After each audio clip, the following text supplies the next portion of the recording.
It is 7 o'clock, I'll entertain a motion open. I'll make them. Second. This is a meeting of the Acushnet Finance Committee, Wednesday, August 21st, 2019. And this meeting is being audio and video recorded. The only business that we have before the committee this evening is the discussion with the outgoing town administrator regarding pending administrative issues that will affect the Finance Committee. And I'd like to turn it over to Mr. Noble. Thank you.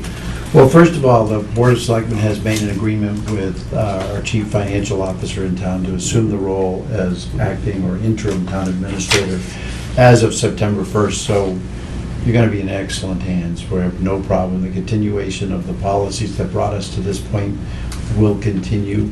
So financially, we're in very good shape. And in fact, we're going to talk a little bit about how good a shape when we go into this presentation a little bit. The Board of Selectmen asked me to prepare a list of things that were on my plate before, so that they would know what I was dealing with as I departed. So I did produce the list, and we've been knocking them off, actually, a little faster than I thought. So I'll go down the list. They're in alphabetical order, not priority order, so some will actually be taken care of. The wage of compensation, wage of classification, is still dragging along. The board had said that they wanted to redo or look at the classification of 5 individuals, and they wanted to look at the market data differently than had been presented by the consultants.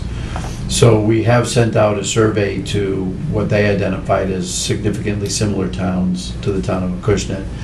That was 10 towns, and then the idea would be you cut off the bottom, you cut off the top, and those become your comparison communities. We've received the response from 4 of the 10 so far, but we put it under the public records access, so they get 10 days to respond. And they're about up, so we'll have to start chasing them here shortly, and then we'll see if we can get the data in a presentable form and fill in the spreadsheet to come up with the market comparisons. Will that be on all the jobs? All the non-union employees in the town. Okay, and the way the golf committee broke off their section and created a whole different wage scale, which is perfectly okay to do, it being an enterprise fund, and it's able to do it. I think that they did an excellent job with it. So, well done. They redid all the job descriptions properly, they re-rated the jobs properly, and of course they had to adjust because some of the jobs are minimum wage, and minimum wage is going up every year until it hits $15. So, and then as soon as it hits 15, you know damn well they're going to go back and revisit that. So they've created a very good progression, and I'm probably, you can speak to this too, I'm pretty happy with it. They've got 4 left, which are the 4 management positions, and they're meeting on the 5th of September, and I hope to have a presentation that Julie will be making to them about the remaining 4. So I think we're really close to solving that problem and getting that one behind us. Also, in that, there is the job descriptions. We put in an article last year to rewrite the job descriptions for the union personnel in town hall. And so there is some money set aside for that, but I won't be here to get the consultant in to do that. So that will be somebody else's problem to deal with. The assessors have an issue. We took a property at 55 James Street for non-payment. And there was a home, a domicile on it that was in need of demolition, and the town deemed it a safety hazard and took it down. And the property is now vacant, but it has, the deed has never been perfected, and it has a betterment fee attached to it, which we have stopped collecting. We rebate, we remit every year, we just take it off. But the old uncollected portion needs to be written off. So the Board of Assessors has petitioned me to get that removed and get the property cleaned up on the tax record and in the title, so that it can either be sold or or put into conservation, or whatever the intent of the town is at that point. It's a very small piece of property, more valuable to the abutters than to anybody that would want to put something on. It's just too darn small. But it does have sewer, so, has access. There's a Comcast renewal, which we'll spend some time on at a future date. Talked about the comparison communities, so that's out.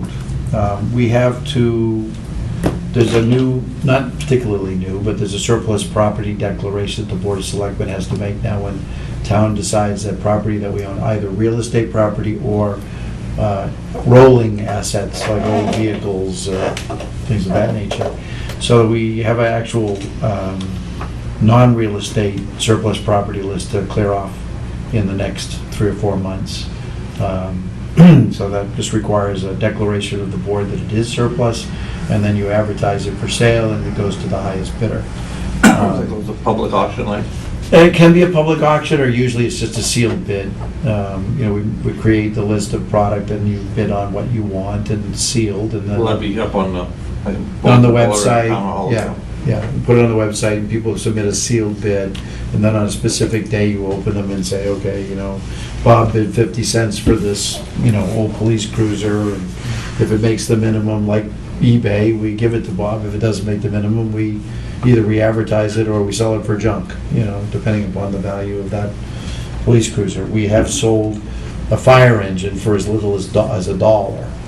So, it wasn't very good, so, but maybe the solution there was maybe we get $300 or $400 in junk metal, so. The town departments have been working on a concept of creating a 24/7, 365 town hall using software.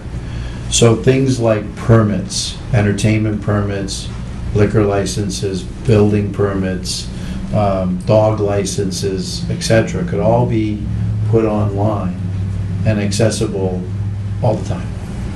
And we interviewed a company called People's GIS about a year ago, and we thought that was a good system. We couldn't get the company to actually deliver an actual quote. So the sales prevention department was at work. So we now are looking at a company called Viewpoint. Your next town administrator is going to present in her budget to you a request for about $30,000 to purchase that software.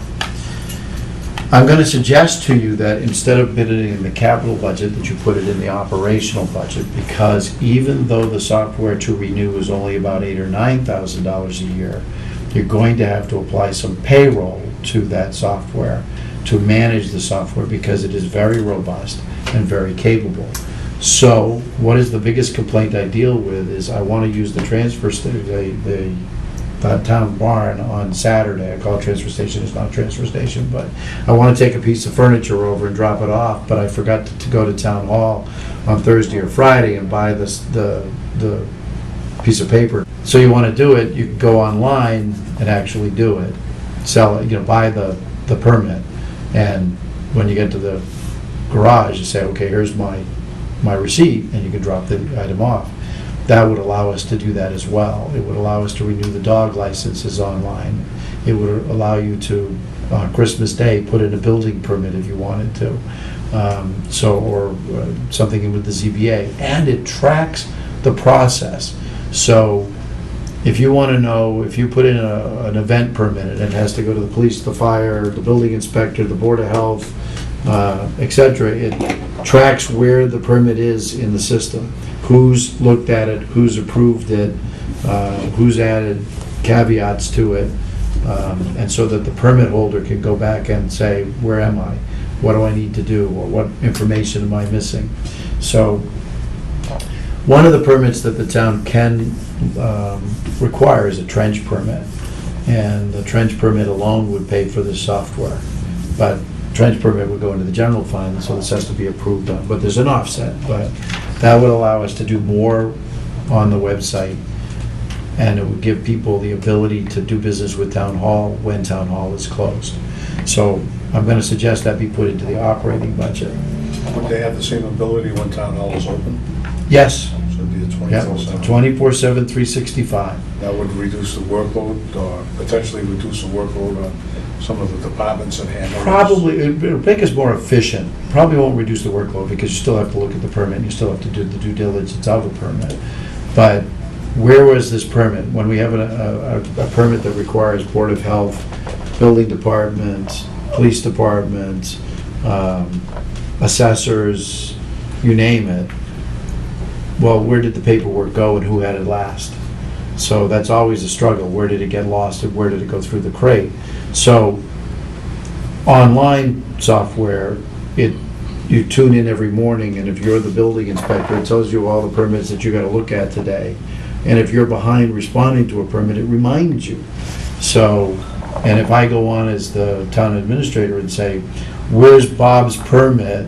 I can find out where it is in the process and where it's stuck, if it's stuck, or if there's missing pieces of information. I often get a call, it's like, I don't know why I haven't got my permit. And when I check on it, it's always because there's a missing piece of information. Even the person applying for the permit would have access to, where is my permit? And there would be a reminder that you're missing this, or this wasn't submitted. So there would be follow-through and communication. So when we get further down the line on that, into the budget season, you want to do a whole presentation on what that software could do. It's very powerful. But it isn't just a one-time expense. It's a $30,000 expense to buy the software, and then there's going to be an ongoing license fee and some payroll assigned to it. And whether that means we move Jim's clerk up to full-time and add in to that responsibility, but somewhere it's got to get picked up. So I would say it's an operational expense and not a one-time capital expense. The Board of Selectmen approved a net meter solar credit purchasing of electrical energy from a company called ECA Solar. It's a 20-year deal. It will give us 15% off our electric bills, and it will save us, I estimate, no less than $50,000 a year, or $1 million over the 20 years. The largest user of electricity in the town is the school department. They use they're gonna take 40,000 of that 50 in savings for them, so they're 80% of the electrical use. So the savings will be more to the schools than to us, but it's still us. So it's a good deal. They've asked for one change to the contract. And the town council has agreed that the contract is in proper form, and so we're ready to sign as long as they make that one last change. So that will hopefully be the first meeting in September. Excuse me. We sent the employment policies manual off to the lawyers. This is part of the wage classification process, to create an employee manual that documents the procedures for the town and its employment practices. We've never had one. It's now 98 pages long. It outlines the policies of the town. It organizes all the forms that a new employee would have to sign off on. Instead of handing them a stack of old Xerox copies and having them paw through it, it's organized and it's indexed, and we can actually say that they saw the required sexual harassment policy, that they saw the data protection policy, because it's all in one book. So we're waiting for that to come back with the lawyers. That can be adopted by selectmen's regulation. It can also be put in as part of another article at town meeting to adopt a personnel policy in the town that would standardize personnel policies across all town departments. So it's, right now, I could have a situation where the Board of Assessors could negotiate a separate deal for Kelly. The Board of Health could negotiate a completely separate deal with whole different standards for Joe. This requires that all of the towns play by the same rule. So all town departments have to do it the same way, with the exception of the school department.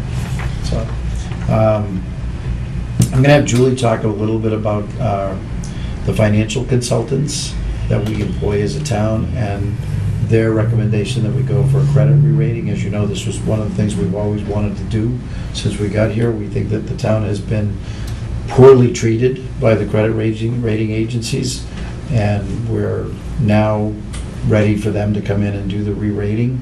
So why don't you take that? Yeah, so I had some meetings with our financial consultants a few months ago, and like Brian said, we prepared for trying to go out and get our credit score re-rated.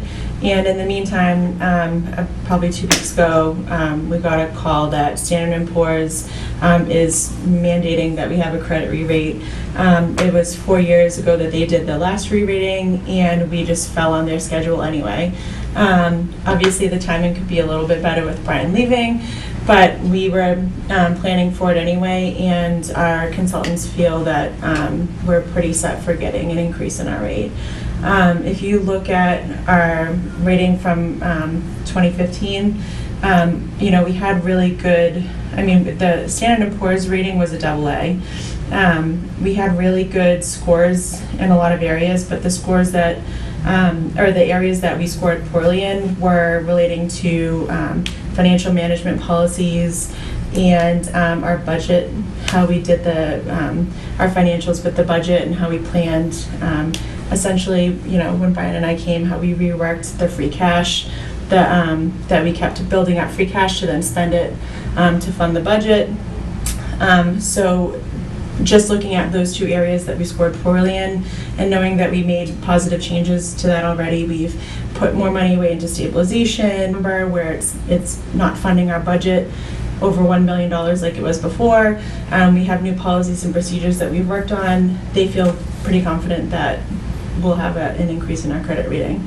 That Julie, means what's the other credit rate? Is it like Moody's? Moody's, Moody's. we're rated A2 in A2. Moody's, which I'm not happy with, and that costs us money because that's who rated our bond on the police station. yes. And an A2 is like a D. Yeah. So I need that re-rated, and the Standard & Poor's has always been a little easier to deal with, but I want I want Moody's to bring me up to at least an A1, if not a AA minus community. Yes. Does that automatically lower the rate, or do we have to go and reapply? It depends upon how the notes are written. Some are variable, some are fixed, and we should give you the list of where we are in debt. But the direct answer to the question is, based on where rates are gonna be, or look like they're gonna be, some of our notes should be rewritten. Mm-hmm. And then we would save, if we could get a double boost in our rating, we could save probably $200,000 to $250,000 in interest by rewriting some of our notes. And On our rating, so get a better interest rate because the rating is better, plus interest rates are, correct. Yes. yeah, so it's. So conservatively, I'm saying 200 to 250,000, but in my head, I'm thinking we could get more, Yeah. and that would make life a little easier.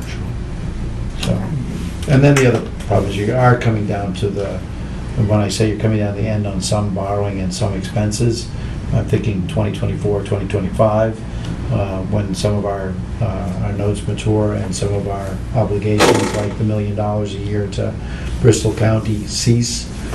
One of the things that you want to look at is managing your debt capacity. As Yankees, we don't want to be in debt as individuals. Debt is bad. This is what you've been taught since day one. A community, a town, needs a certain amount of debt to maintain its debt capacity. So either you pay it out as interest and principal, or you put that into stabilization for debt reduction in the future, but you leave that debt capacity in the budget. The minute you take that debt capacity out of the budget, it will be filled with operating expense. So you want to be very careful when the debt starts to fall off, that you start taking the same money that you've been paying out and stuff it into a stabilization for debt reduction, so that you have that, okay, am I explaining it poorly? Nope, Um, totally get it. So the idea is that you have that capacity in your budget to maintain debt. It's counterintuitive to the average individual who says debt's bad, but for a town, a certain amount of debt is good. When an ambulance comes off, a fire truck should go on, that kind of thing, so. And we've looked at the capital budget. I'm overdoing my welcome here. No. We've looked at the capital budget. I don't see that you're gonna need an ambulance or a fire truck for at least 3 to 5 years. So we've pretty much solved the problems over there for a little while. We could do some minor capital expenditures in the police department and start thinking about, I know, you gotta start thinking about a future revenue thing. We've got a roof project at the school that we're working with the MSBA on funding at least 57% of. You're gonna have to do that. That's gonna have to be bonded at some point in the very near future. But that's only one section of one roof. And so I've asked the schools to start studying the long-term capital needs of the schools. As you know, you replaced the schools only yesterday in 2000. And those notes are coming, but now so is the maintenance. And we probably want to look at repointing some brickwork. We want to look at all of the roofs, because all of the roofs are beginning to go. And there's some internal improvements in the building that we should be looking at, from wiring to their famous moving partition that they want to replace. So I've asked them to start really working on a capital plan that makes sense. Who's doing that work for the school department? Kristen. Yeah. And when you get into budget season, you might even consider getting a consultant that actually works on facilities to work with her, even if it costs you a little money, because it will save you money in the long run to identify the needs early and being able to plan for it. And then start scheduling in where we are, because we'll probably have to take on some debt, especially for the roofs. But if we can get in line with the MSBA ahead of time and be ready, so we can withstand a few years of no, because we got actually lucky. The roofs got accepted in the first round here. So we need to make sure we deliver on what we need to get in the final okay. But it will save us 57% of the cost of the roof. And we got lucky because we really made it far in the process in our first year. Most towns don't get that far. So, when we're only doing like 40% of one roof of one school, and it's gonna be a couple of million. So, Wasn't an assessment done of all the roofs? all of the roofs were assessed, Yes. and we have a timeline on all of the roofs. And the only one the MSBA would accept is this one, it being 40 years old. So, they won't take a roof less than 25 years. And we're approaching that 25-year mark, so we'll be able to get in line. So if we can get it in line and get it done before it turns 30, I'm happy. But we have created that article for roof maintenance. It's very important, because if you get a roof leak and we don't address it, then we get mildew, and then we get mold, and it's going to be a nightmare. So that article needs to be perpetually funded until we actually replace the roofs. How about the roofs in Old Colony? I don't know. The roofs in Old Colony were done the last year, probably like 4 years ago. They took out a bond. We did the roof, and they did the science lab at the same time. So those are relatively new. When you talked about getting money, I'm like, I don't remember that ever being discussed for the Old Colony roof. No, neither do I. That's why I mentioned. But that, You don't do anything in the schools without standing in line in the MSBA. And if you stand in line, and if you don't stand in line in the MSBA, let's say that you identify a boiler, and then the boiler dies and you're not in line, you don't get it, period. So then you're on the hook for the entire cost of the boiler. So you're damn right we're paying attention. So it's too much. Go ahead and hit me with the rest of the reading. And they're No, cutting that's in. Then the other thing is, in the next town meeting, one of the things I want to put before the town meeting is, we invest our money, that stabilization money, in the most conservative manner, and it's dictated by the state of Massachusetts, what we can invest in, and it restricts our rate of return. So last year, our rate of return was 2.3. So I think I could have been slightly better if I put them in an Ally Bank account online, you know. The state last year passed a new rule that allows towns to use the prudent investor rule and create an investment policy and take a little more risk for a little more reward. It's up to the town. So what I'm putting, what I've written the article, and I've left it for Julie to bring forward, is an article which authorizes the town to petition the legislature to allow the town of Acushnet to invest money according to an investment policy done by this committee and adopted by the Board of Selectmen. So Would we hire somebody to write the investment policy statement? they have an actual state recommended policy, and since I need a home rule petition, I'm going to use the recommended policy. The first town to actually adopt it is the town of Cohasset, and I'm watching, they got their home rule petition out at the end of the last session, and so they've actually moved their money out, and they have an investment board that decides how their money gets invested, and they meet quarterly. So there's a much more active management of their portfolio. So as much as I'm a conservative kind of guy when it comes to my money, but my money isn't making 2.3%. Why is ours only making 2.3%? And you don't want to lose taxpayer money, and you don't want to have to stand up at town meeting and say, well, you know, last year I know we gave you 10%, this year we're giving you a big loss. You got to watch that, and that's why it has to be actively managed. But I think it's time with the goal of our reserves, our stabilization account, is to be at least 10% of the operating budget. So now you're talking about over $3 million in assets that you need to manage. It is a crime to only get 2%. So it's time to be big boys and look at this much more seriously. That will be part of the financial policies as well. What else did I forget? Oh, nothing, you reminded me. So we have a call, September 5th. I told Bob about it. There are a few department heads who will be on the call with Standard & Poor's. They gave us a list of questions. I gave that to Bob. Just kind of trying to get an understanding of what changes we've made with our policies, where we are with our budget and our finances. They also look a lot at the economy, so Henry Young will be there, the town planner, and Kelly, the assessor, to kind of go through like our new growth and economics in the town. So hopefully that call will go well on the 5th, and I'm sure we'll be hearing back relatively soon from them on what their result was. I also have the consultants looking at trying to get them into one of the Board of Selectmen meetings in September to kind of give a 101. We talked about this when I met with them a few months ago, just trying to get a basic understanding for not just the selectmen, for anyone watching at home.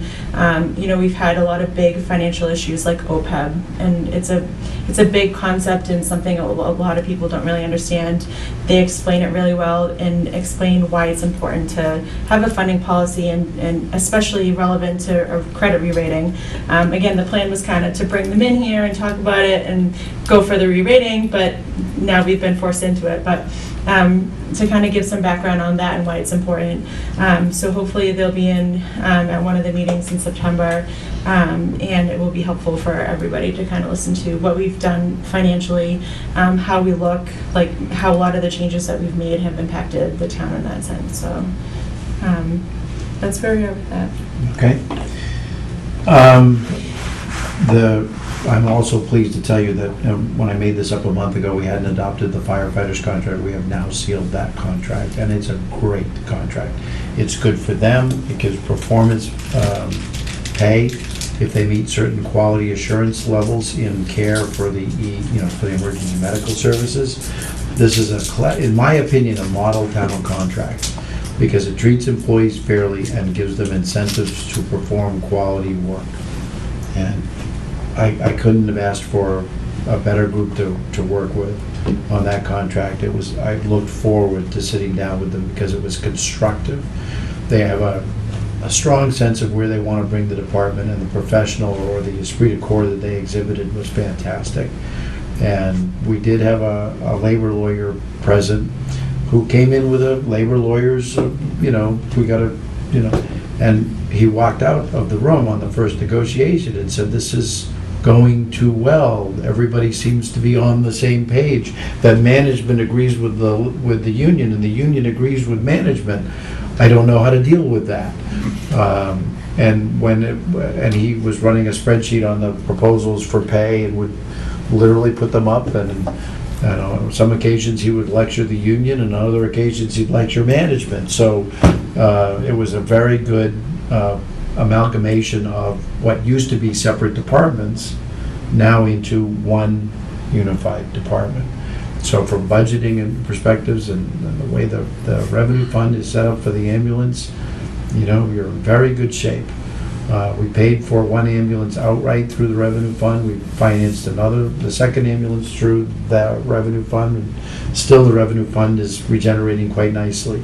So when you're gonna need to to put additional equipment in, you have a source of funds. So, Is that a and 3-year contract again? that's a 3-year contract. In my opinion, it's a model contract. Now, who evaluates those performance levels? An independent third-party company that evaluates the quality assurance. And there's points, you have to do a minimum of 25 calls in a year, which isn't that hard, but in some cases, it was easier to let somebody else go out of the call. Now you have to do at least 25 calls. We have turned on mutual aid to New Bedford during the weekdays, and that's increasing our call volume, which is good. And our runs, because we have the ability to staff it properly, and New Bedford is in the need.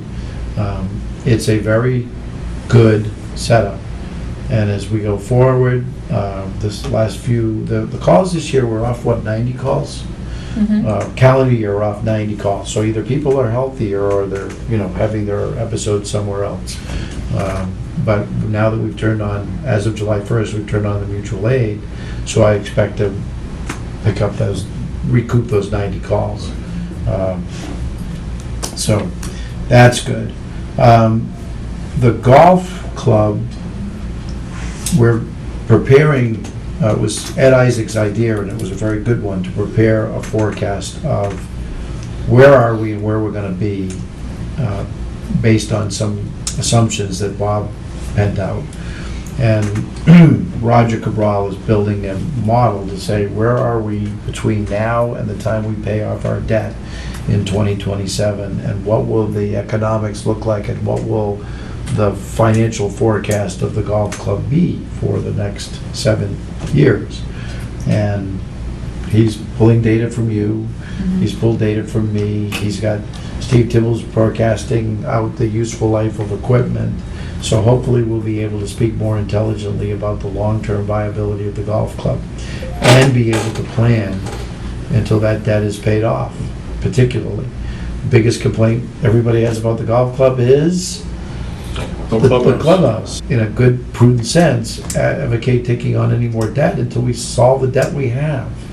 So the question is, what will it look like in 2027 when we come out of the debt? So, and what else can we do in the meantime to increase revenue in the golf club? So we have Jim working on the idea of solar panels from the golf club, including the age-old thing about putting them over the parking.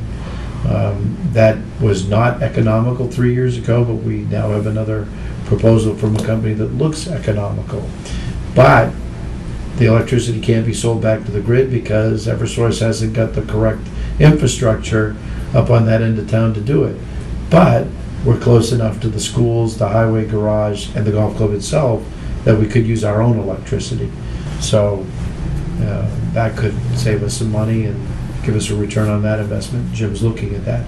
Jim has got a company that came in and did an evaluation on 19 locations owned by the town for solar panels, so you'll see that proposal coming up in the near future, and what we do and when we do it will have to be phased in. But I think it's about time we start looking what resources the town has that it's not leveraging. We have begun to impact bargain on the dispatchers. As you know, in the police contract, we took back, or finally clarified, that the third shift dispatch isn't going to necessarily be police officers. So we're going to increase the number of civilian dispatch employees, which costs less than paying police officers at overtime and shift differential for nighttime work. So we'll change the paycheck from $60 to $70 an hour down to $20 to $25 an hour, and putting civilian dispatchers in. We are in the midst of impact bargaining, because I'd like to change the shift from a 5 and 2 to a 4 and 2. And that makes it easier for full coverage, 24/7. Someday, you'll have to consider regionalized dispatch, but I don't think we're there yet. Coming up this year, you really should take another look at this indirect cost issue and how you want to deal with it. You do not have to apply 100% of the indirect costs against every enterprise fund or revenue fund, but you have to have a policy or a procedure of what your recoup is going to be and how you justify that. My recommendation is to start with a mere 10% and then build up as we go and decide what is chargeable to the enterprise fund. That is something that's on the selectmen's plate, and the next town administrator is going to have to get that policy through the board. The interim police contract, the interim police chief's contract, as we know, Mike Alves is retiring on November 3rd, but we've offered him, and he has signed, an interim chief's contract where he will work less hours during the week and stay on as chief until a new police chief is chosen. Yesterday, as you know, it's a civil service job, but we were able to go to an assessment center rather than a test. And the assessment center did the orientation session for the 4 candidates yesterday. And so we're proceeding forward. Through the assessment process, 3 will come out. And of the 3, 1 can be chosen by the Board of Selectmen. So hopefully, before we lose Chief Alves, we'll have a new chief. And that should work. What Julie's. happens to his interim contract? What's that? What happens to Al's interim contract at that? The contract ends when we appoint a new chief. Okay. Okay, and there is a little bit of an overlap for orientation and instruction. But that's up to the Board of Selectmen at the time how long that will go. But it ends specifically when the board says it ends. So Julie's contract is up in June, and that's as the chief financial officer. And the search for the town administrator is starting next Tuesday. So if she doesn't go for the town administration contract, she'll need a new contract. If you don't sign it to a contract, don't worry, I'll take care of it for you. Let's have a non-compete. Yeah, sorry. Nope, listen. Okay. You don't get that in municipal government. I say we still execute a non-compete, force them to sign it. Force them to sign it now? Yeah, exactly. Lake Street is a big issue. And the most important thing I want you guys to walk out of this room with is an understanding that we do not own those lakes. They are owned by the city of New Bedford. And and I will give credit to Selectman Cabral, who has been camping on their doorstep about what are they going to do about the ponds being choked out. And we aren't making a lot of progress, but it isn't for the lack of trying.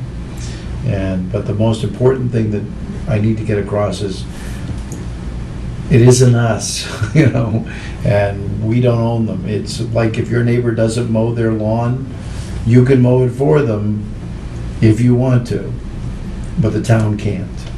So the town can't go in there and clean up the ponds. it belongs to the city of New Bedford. So It's a I damn think we shame to let it go the way it... there'll be no pond shortly. It's gonna be a big swamp. Yeah, it's gonna be a terrible swamp, and I really would like to put up a sign that says, "Welcome to New Bedford," so that they get the message that that's New Bedford's property, and they should be maintaining it. And that, that's gonna affect the waterways, upriver from the Lake Street. I mean, it's gonna, Freetown is having a problem, Lakeville is having a problem. Yep.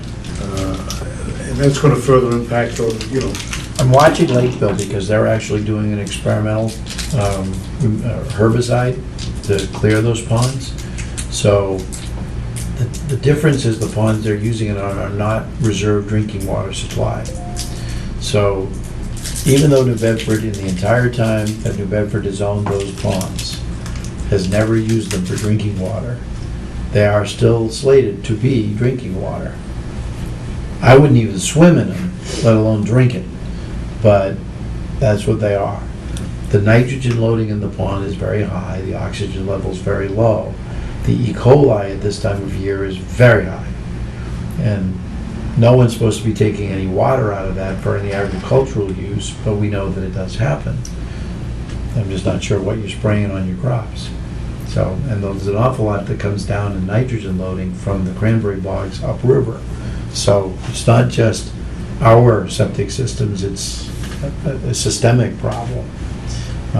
But it's a terrible resource, and it's an eyesore for us. So, the town has been looking, switching subjects, building department, and of course the town planner have been looking at what I refer to as nuisance properties. Properties that are either abandoned or not well maintained or causing a public complaint. A neighbor that puts trailers on their property. Or Just residential. It's, right now we're looking at residential. And we are picking out certain properties and deciding to go to court where there's an issue. We do have the registration of abandoned properties, that's in effect, and we've sent out notices to the owners of records of properties that are abandoned, so that we can get the registration. Now, interestingly, what we're finding out is this bank sold to this bank, who sold it to this bank, who sold it to this bank, but sooner or later, we'll get to the bottom of who owns it, and get the registration, which is the point, and get those properties sealed up properly, so they're not an attractive nuisance. I get an awful lot of complaints about Tony's service station. He's not violating any law. So I can't enforce against him because there's no violation. There's no law against being a slob. There is a law against running a business in a residential district that isn't a farm. Because I know John's gonna ask me about that.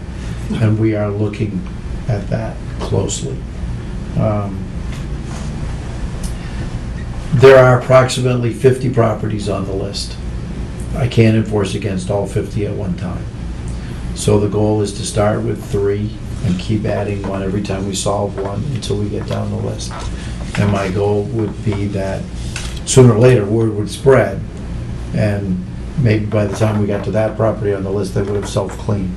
So, but I'm tired of dealing with these,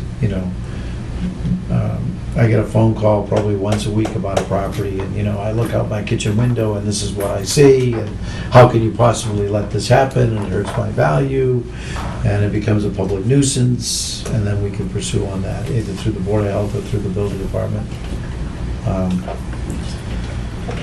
As you know, we've participated in the national opioid lawsuit, and that is continuing.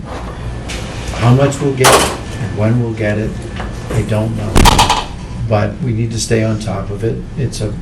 I've turned that lawsuit over to Chief Gallagher, who will babysit it until there's a permanent town administrator, and then he'll turn it back over. So that's a very significant issue to stay abreast of. In the state of Oklahoma, finally settled with Big Pharma, and the smallest award to a community was $100,000. I'll take it. We'll see what happens. We talked about the permitting sector. PJ Keating and the pit. They are proceeding with moving the asphalt plant to the front of the property. We have no site plan review or approval process in the town. We have no jurisdiction over whether they can move it or not move it. They can do what they need to do on their property as they see fit.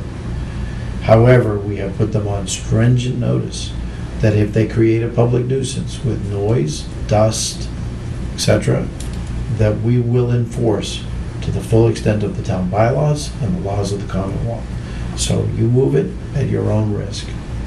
But they estimate that there's 80 more years of life in the pit.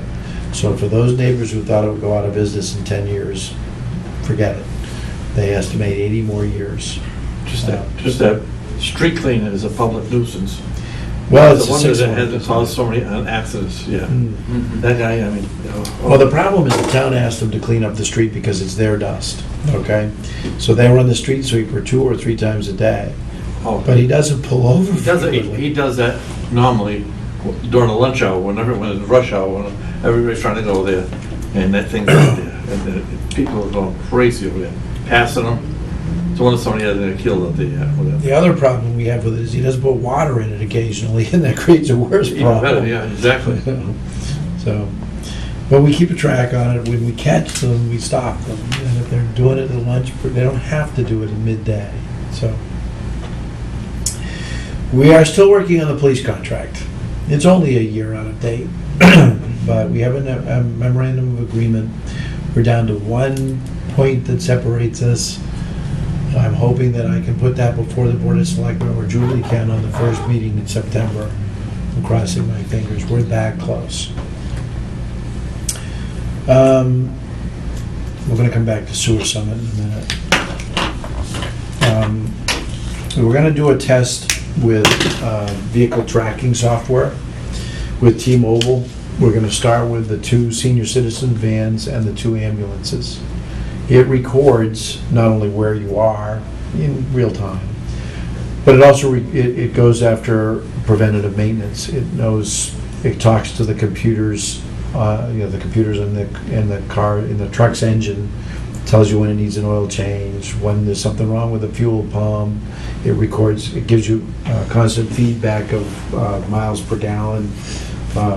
So we think that the cost of doing it versus what we can maintain in preventive maintenance will even out. In addition, it records things like how fast you went, average speed, all that kind of stuff. So one of the complaints you get oftentimes is we sent a bill to a person who threw up in the back of the ambulance for cleaning the ambulance. And his response was, well, if the guy didn't drive like an idiot, I wouldn't have thrown up. Well, the tracker would tell us average speed, quick turns, quick stops, and we would be able to prove whether the driver was reasonable or unreasonable. So we're going to try that on 4 vehicles starting next month and see where it goes. I think the original intent was to track the vehicle, but now I'm looking at all the data that it can turn back to us for maintenance and preventative maintenance. I think it could be very valuable. So we'll see where that goes. What's the cost on that? $10 per vehicle per month. So it's not bad, Reasonable. you know. So I don't think it's going to be too hard to sell if it can really tell me when we're overdue for an oil change, or, you know, when we got a defective fuel pump, or when your mileage goes to hell and you don't know why. So let's see if we can save Most some of the new money. vehicles have that already installed. The data exists, you just have to harvest it. I know my Yeah. car has it, I Yeah. proved that have it. Yeah, One of them, the safety warning light kept beeping, because I was late for an inspection sticker. That yes, recorded in it. yes. I think it also records your average speed, it Yeah, tells you a speeding exactly. ticket automatically. Yeah. You know, the new Tesla, by the way, records everything, including if somebody comes near your car, it turns on the cameras, and when you're driving, it records everything. So if you're in an accident, you don't have to worry, you've got the picture already. You're innocent. Yeah. So I'll let you know. In the capital budget next year, we have to replace the town clerk's voting booths. And it's not a lot of money. I even debated whether I would come to you and ask for a transfer. But here's the problem. A transfer needs to fit two criteria, or one of two. It's an emergency and it was unforeseen, and it's neither. We should have foreseen that the voting booths are older than John and they need to be replaced. And they're disgusting, they're brutal, and so when she comes in for her capital request for the voting booth, I hope you'll give it proper consideration. How much is that? It's about $7,000 to $10,000, Total. you know, and I would strongly recommend it. What's wrong with the old ones? They're one, they're dirty. Two, they're made of aluminum and they bend too easily. They have sharp corners. They get stored and broken down. They get broken down in a hurry because, you know, at the end of the night, they're tired. They want to go home. And I'm the guy who broke them down last time, and they're in really bad shape, very bad shape. And I'm wondering, you know, to be honest with you, some of them are held together with wire. So, And they're dirty. I mean, and they're touch 'em filthy. Yeah. I went home with black hands. So the new ones that they have are individual tables that collapse into a suitcase. They're self-contained. And then you stack the suitcases and you roll them out to the truck. And they stay clean and they stay nice and they give you the privacy you need to vote, and they're not disgusting. So, you know, they stay clean. You know, those booths were probably state-of-the-art when we voted for Lincoln, but they need to go. So, and we've worked on laying out the gymnasium to be a little bit more customer-friendly, and I think the new design is more conducive to the new voting booths, so if we could, you know, get that. But the problem is, you're not gonna have the new voting booths in time because the annual town meeting and then the election is too close. So you'll appropriate them for the annual town meeting and you'll see them the following November. So, I would like to tell you that the Board of Selectmen has continued the town hall hours for another year. So we'll be open on Tuesday nights till 7, but we'll be closing on Friday afternoons at 11:30. The amount of traffic on a Tuesday night here is very good and very rewarding. So those people who have a 9 to 5 job can now visit Town Hall. And where we were only 8 to 4 before, we now have an evening hour availability, and it is working. In addition, most of the committees have moved to Tuesday night meetings.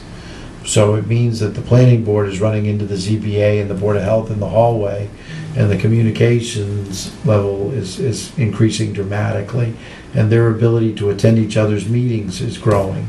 So it's cut our overtime a little bit because our staff is here. And it's a great, when you're here on a Tuesday night, the place is hopping.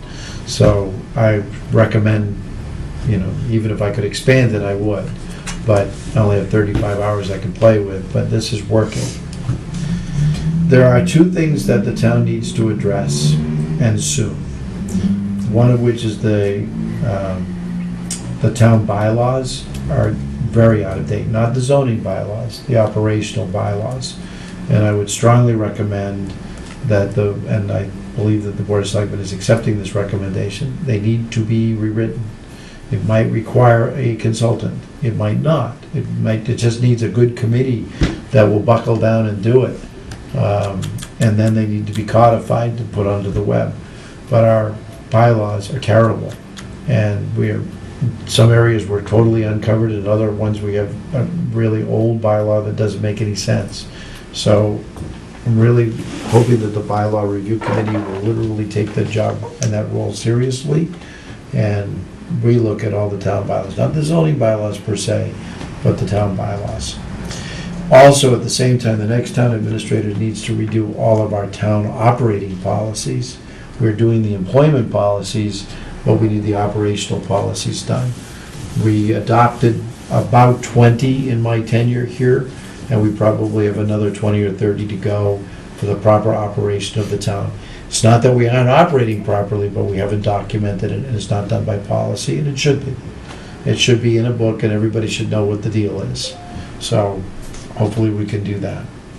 And I met today with Partners in Housing, which is the group that's interested in converting the Russell Memorial Library to veterans housing. And I'm pleased to tell you that I think we're starting to make some progress. There is a preliminary design out there. There was a preliminary estimate. They're going to start looking for funds. There are 2 government programs that they've already written the package for, that they'll be going forward on, and there'll be a presentation to the Board of Selectmen in September on what the plan is. But the first plan will be operated and it will be managed by the Housing Authority. So perhaps the first step is to transfer the property from the town to the Housing Authority. I would like to see some action there, because that is an historically significant building to the town. The interior is just going to hell, and it needs some love and care soon. And I think that the town's patience is wearing. So if they don't move fast enough, there'll probably be a citizen's petition to withdraw it from the original plan of veterans housing and just sell it.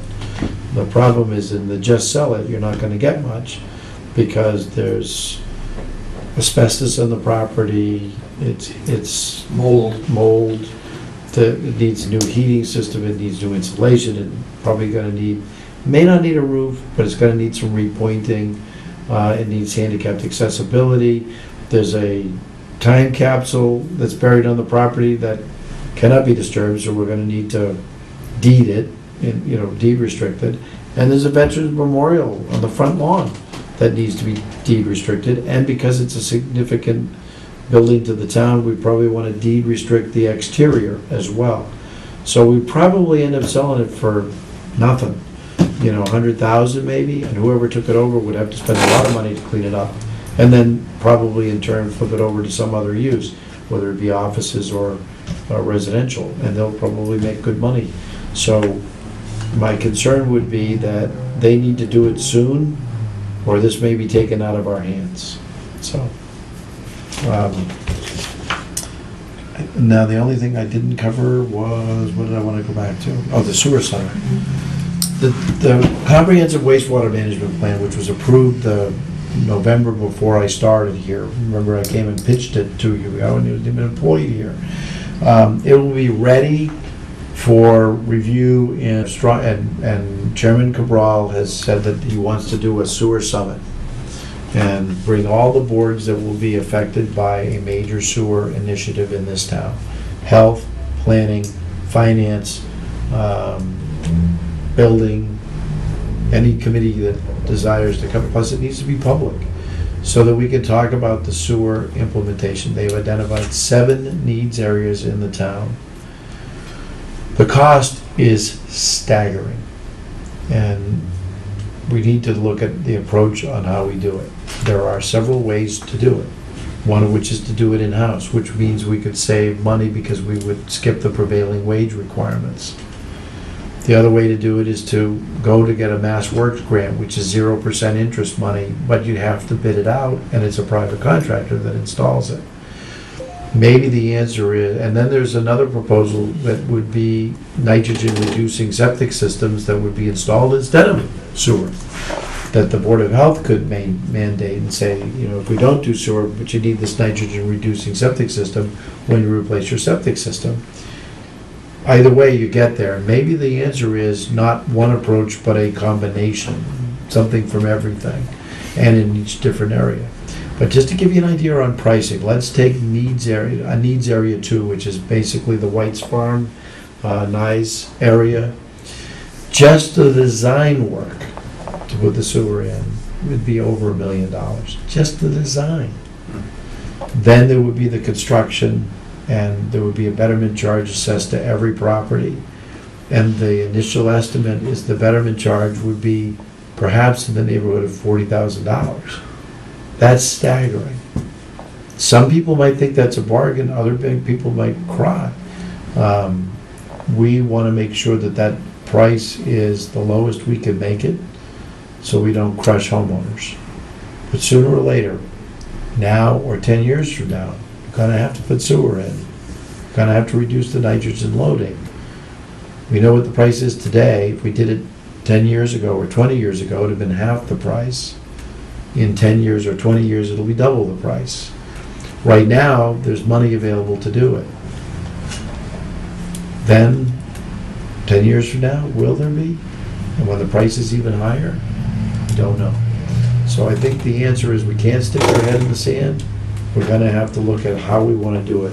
And the way we're gonna, I think the way that we approach this is everybody in the room, everybody hears the same facts from the consultants, and then everybody can get a chance to talk about what might be the best approach. But you're gonna need buy-in from all of the town, whether they're affected by a sewer or not, because in order to go forward with the project, it needs a town meeting vote. So, How would, oh, I'm sorry. Go ahead, sir. How would they pick which part of town they would do the sewer project first? Versus the north end part there, Yeah. off South Main Street, where you could, they'd have to go all the way past Keating. I yeah, mean, that right there is gonna be a big expense. oh, very And then definitely. everything has to be pumped up Yep. from down the bottom. This end of town would be viciously time-consuming and viciously expensive, because you got ledge, you're going uphill, Yeah. so you're gonna need grinder pumps, et cetera, but it makes the properties even that more valuable, because now we have sewer. So some of those lots where you couldn't build before because you couldn't put in a septic system will now become buildable. So there is an advantage to that. So the answer is, you would probably do a multiple approach.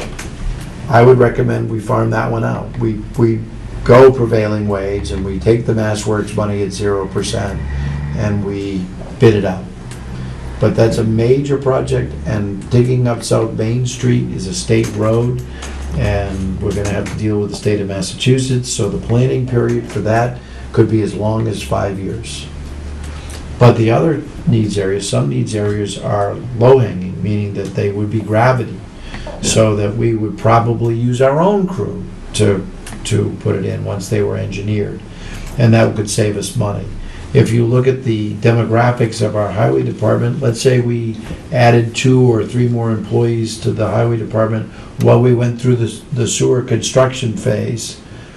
When we came out of the sewer construction phase, we'd be getting some natural attrition where people would be retiring.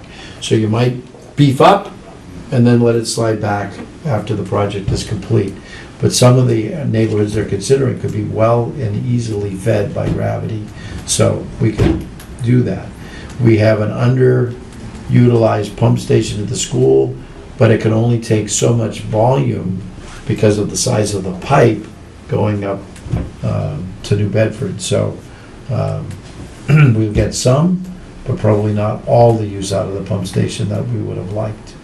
So, but stay tuned and put on your safety belt, because this was going to be long and expensive.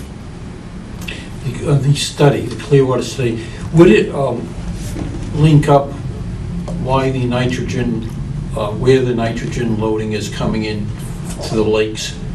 It's not just the lakes. Nitrogen loading is occurring because we have septic systems instead of sewer, I know that. okay?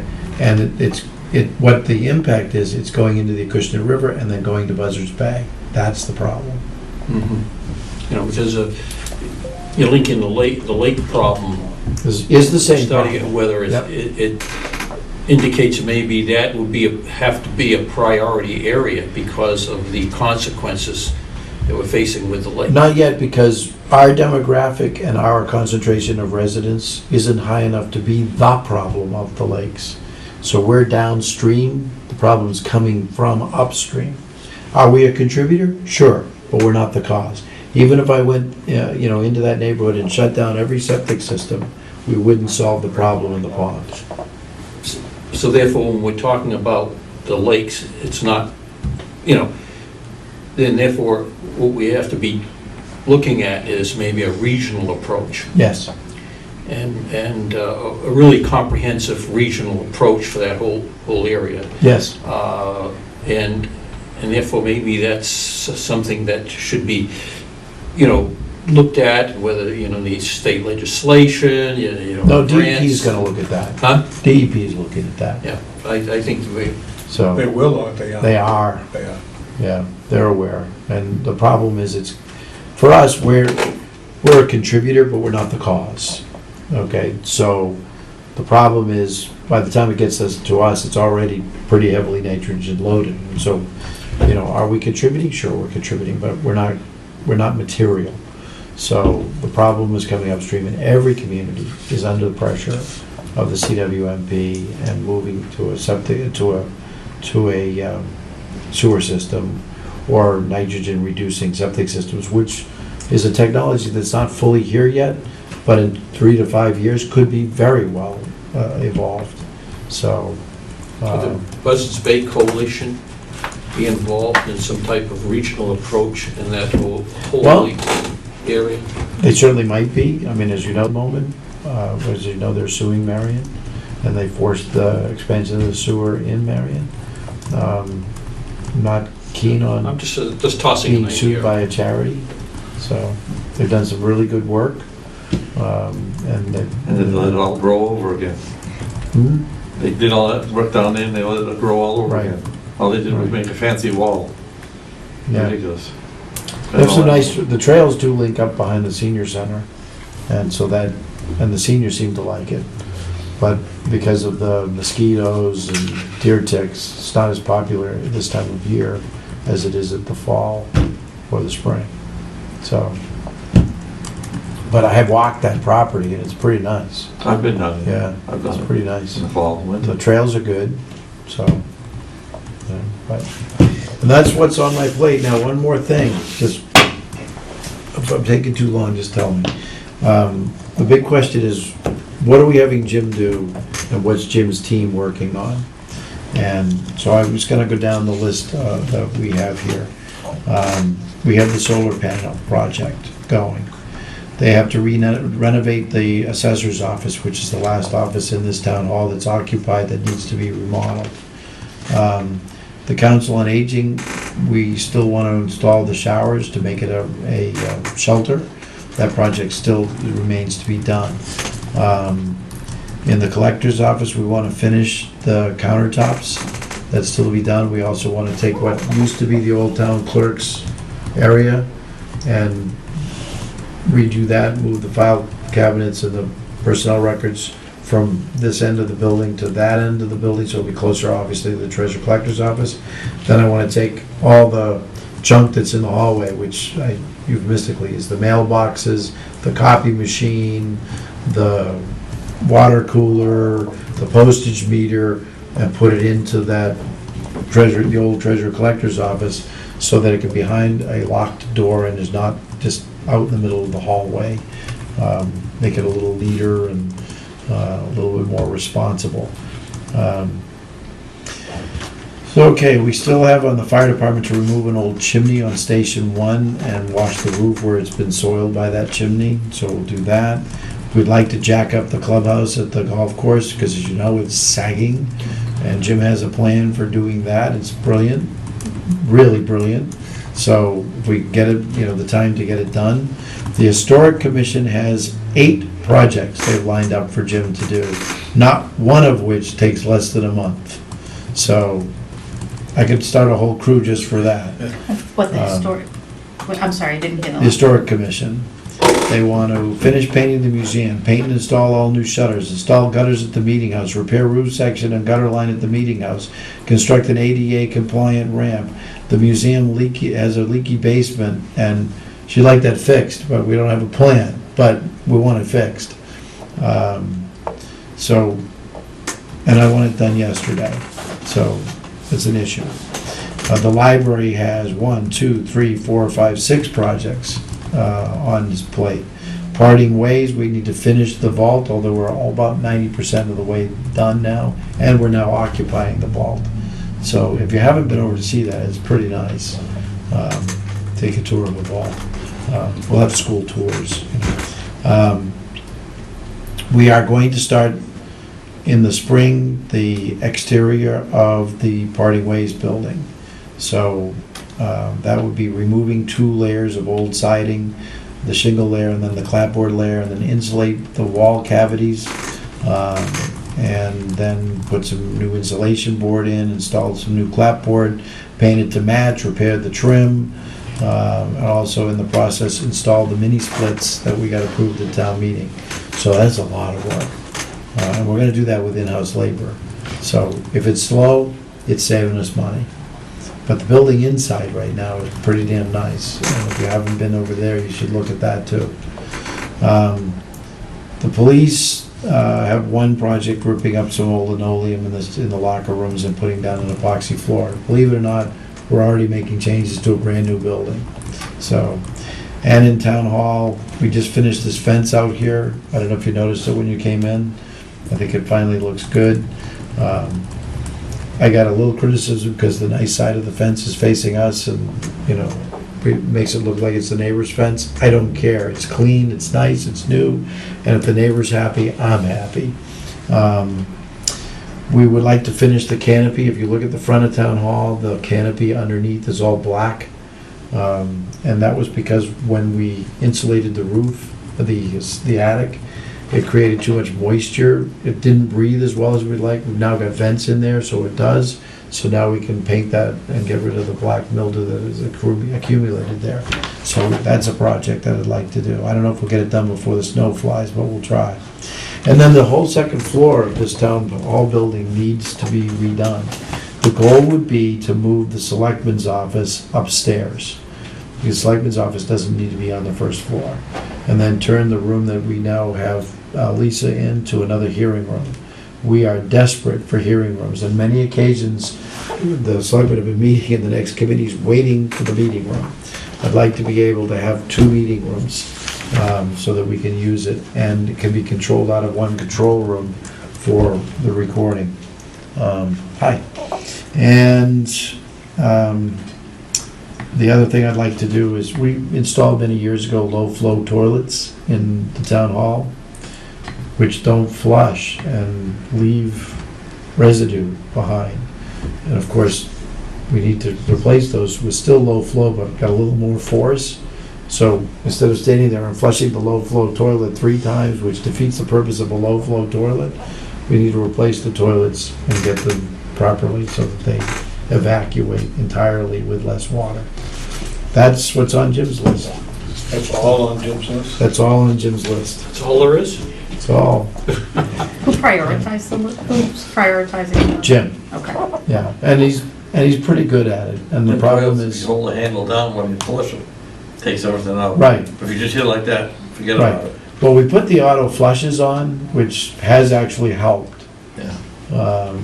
But it hasn't solved the problem.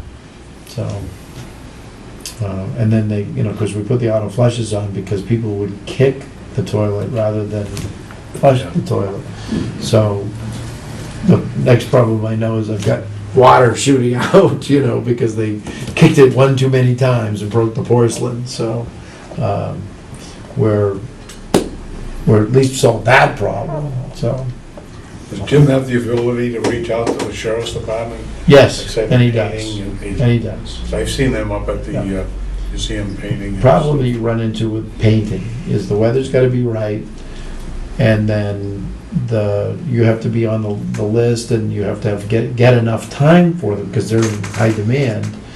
And so where we've had a problem where we started painting, so we rented the lift, had them there, and then they were on to the next project because we were out of time that was allocated for us. So it's not always perfect. No, it's perfect when you have, like, the schools had them come in and paint the hallways over last summer. And so it doesn't matter what the weather is. For us, for outdoor, it does. So it's not perfect. But the prisoners also did some of the landscaping this spring here, and they like it. They get a chance to get out instead of just hanging around, and some of them actually come in with some talent. So it's a good deal, and Jim does get it done. So, in addition to, by the way, the economy is good, and the guy's really busy at doing inspections. I mean, he's doing inspections on his way into work in the morning, he's doing inspections on his way home at night, and the Tuesday night has worked out very well for him, because a resident that's working out of town, and you're trying to squeeze in an inspection between 8 and 4, and when he says, well, I could do it Tuesday night, he's getting very warm responses, so.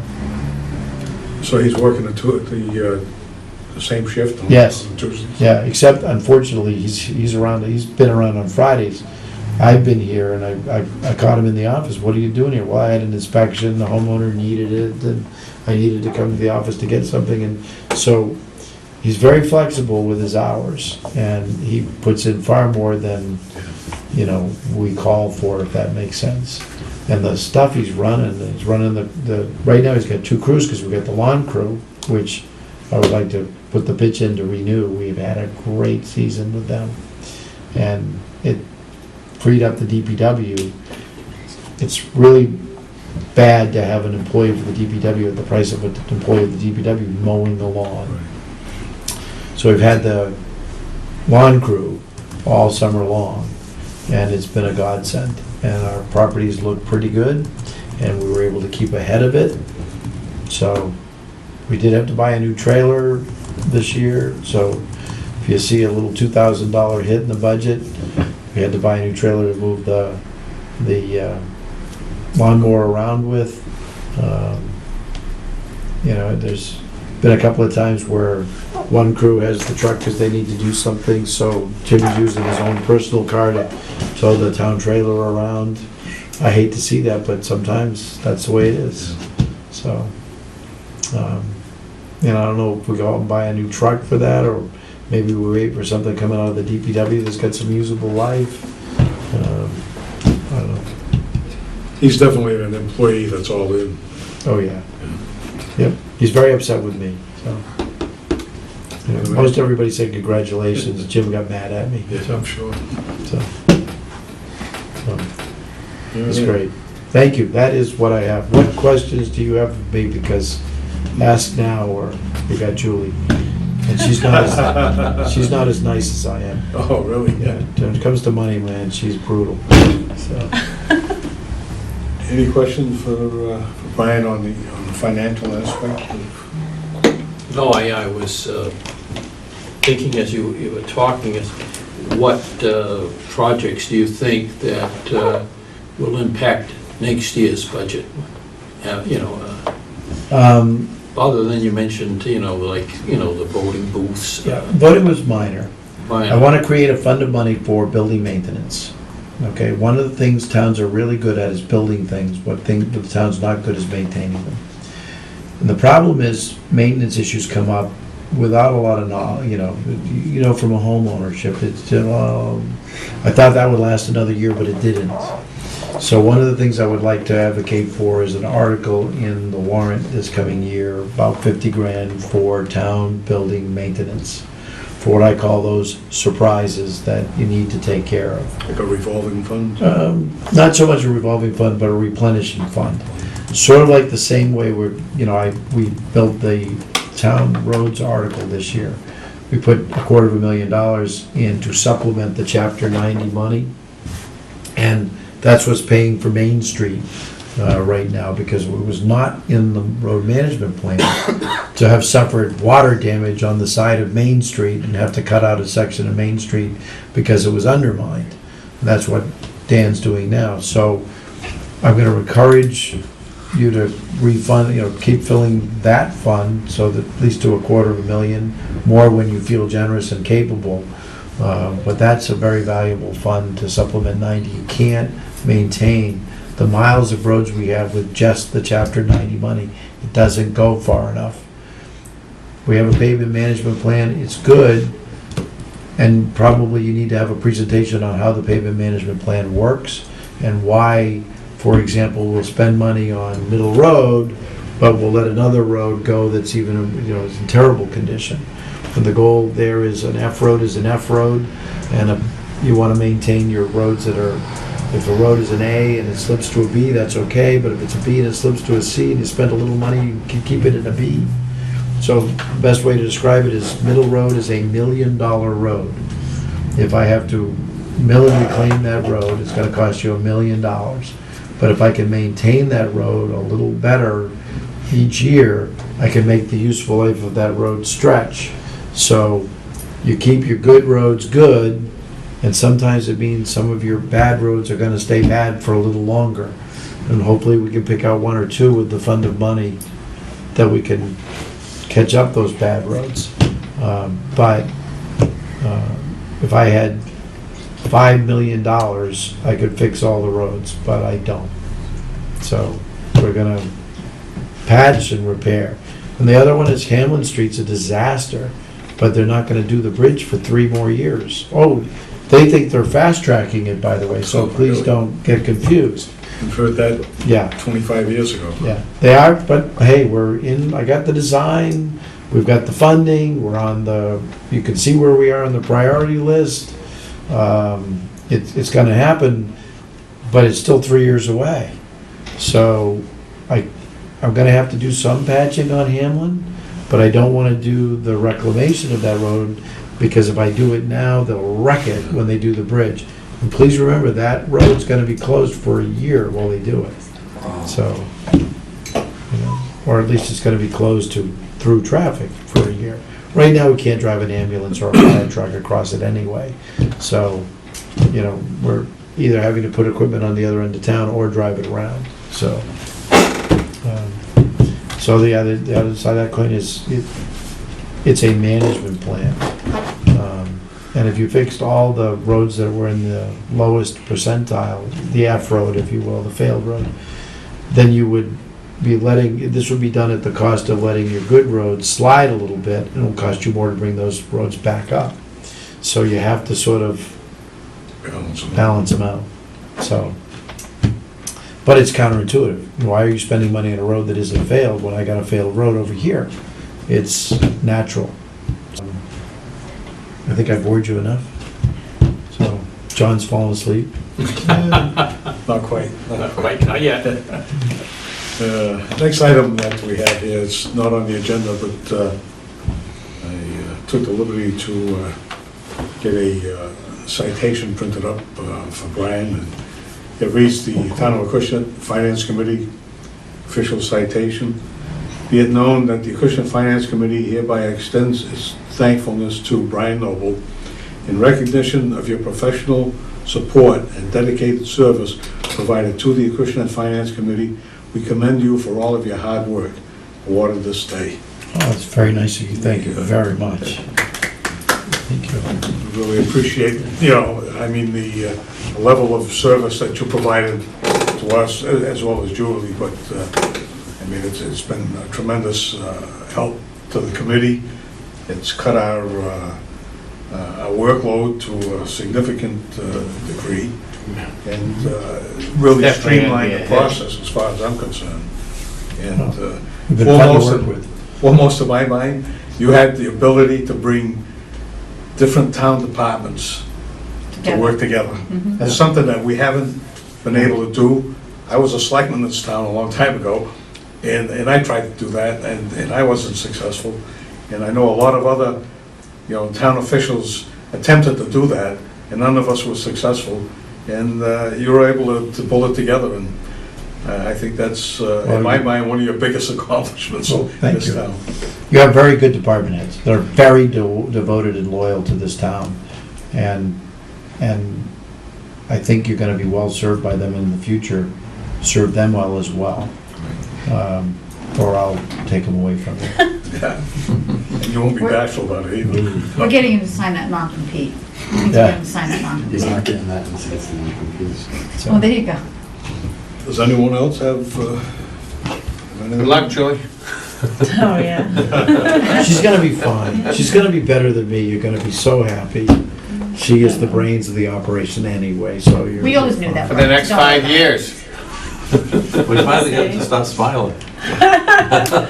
She used to be afraid of you guys. No. Are you gonna be doing both roles, filling in as an interim administrator and the financial director? Yes. I, Chairman, So- have to mention that Yeah. you did stimulate it sometimes. That was fun. That was fun. But I would sort of, but I'm going to a finance committee that is supposed to have 7 members. They only have 5. And the tenure of 4 of the 5 is only 1 year. My goodness. So You'll mold them. Starting all over with complete no knowledge. So if anybody wants to move, this is the time. Thank you. Does it pay as much? Yes, it pays as much. In fact, I'll double your pay. Wow, 100% more. How's the real estate costs there? Interestingly enough, it's a higher average home cost, but the average tax bill is about the same. The commuting distance to Boston is a lot less, and mass transit comes from all of the communities that surround that community. You know, so, you know, there's fast access to 24, you know, so maybe, you know, she could get back from Boston in time for a finance committee meeting? I always have. Yes, you have. Oh, I'm sorry, remote participation policy, you guys asked me about that. It's on the selectmen's agenda for Tuesday night. So there's 2 steps to it. They have to accept it, and then you have to accept it. So, it'll be on the agenda on Tuesday night for first reading. Second reading will be in September. I don't expect any difficulty with it. So you should be able to put that on your agenda for acceptance after the 10th of September. So you can actually, you know, call in. So. Great. Our next meeting, we probably won't need one in September, or will we? I mean, I think you can schedule it, and if we don't need, if nothing comes up, we can cancel it, but I don't have anything yet. Would be the ratings. The reading, yeah, I mean, I'm not sure how long it'll take us to hear back from them, but at least we could give an update on how everything went. We have got a calendar there. Yep. Kathy said she's not available on the 11th, which is the second Wednesday, so how about the 18th? Does that fit? Works for me. Does that works for you? The 18th of September. Okay.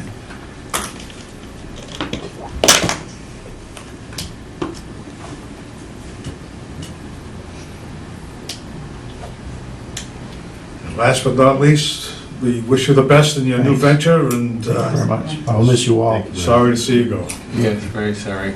Thank you for all your service. It was a pleasure. Motion to adjourn? Second. All in favor? Alright. We are adjourned.